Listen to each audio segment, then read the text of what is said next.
Hey everyone, Clayton here, and today I'm bringing you guys another Skyrim build called the Beast. The Beast is an orc with a really bad temper. His temper combined with the werewolf transformations have made him an urban legend. Many people talk about his existence, but no one sees him unless they are his prey. The Beast really fights in human form, but when he does, he uses dual-wield forsworn axes, and uses a forsworn bow to hunt his prey. For protection, he uses light armor, which consists of furs. These armor pieces are the Stormcloak officer's helmet and boots, hide bracers, and fur armor, the shirtless variant.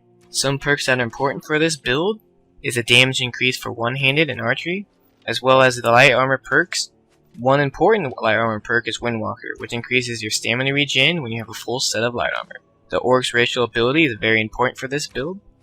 The ability makes you do twice the damage and take half damage for a short period of time.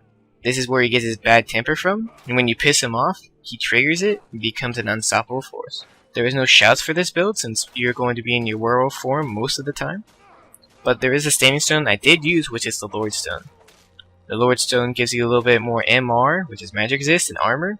He also has a ring that he obtained from Hircine, which is called the Hircine's Ring.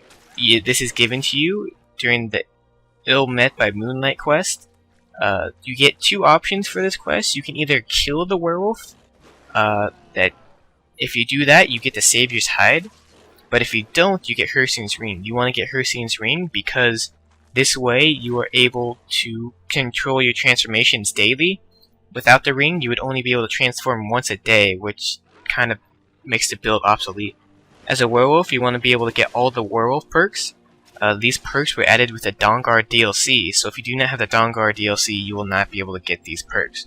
But if you do have the DLC, you can get the perks, which increases your damage output and gives more abilities for your howl. To gain the perks, you have to eat the hearts of the people you slay.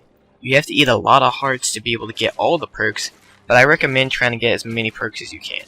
To go along with these perks are werewolf totems.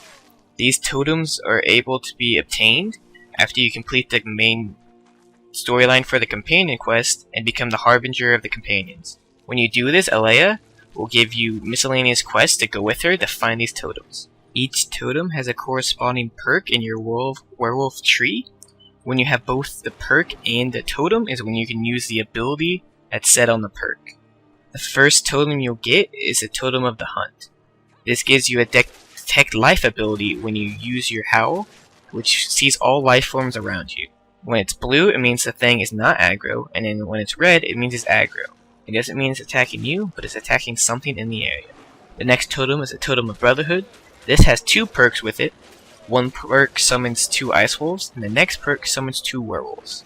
These wolves will fight by your side for a period of time. This howl is on a cooldown, just like your regular shouts. One side note with this is that the werewolf AI seemed a bit lacking. When I used it, they seem to just stand around and not really do much of anything.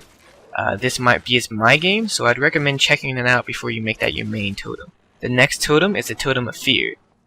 This totem is just like your normal howl that you'd get without the totems, but it affects people at higher levels. This is the totem that I prefer, since it makes taking out big groups of enemies really easy, and it makes everyone just run away, so you don't really get hit very often, and it's pretty easy to kill people. There's more information located in the description below. It goes into detail about perks and a little bit more about how to play this build. Well, I hope you guys enjoyed this build, and if you did, let me know by leaving a like. It would really help me out. And if you have any feedback, just leave a comment.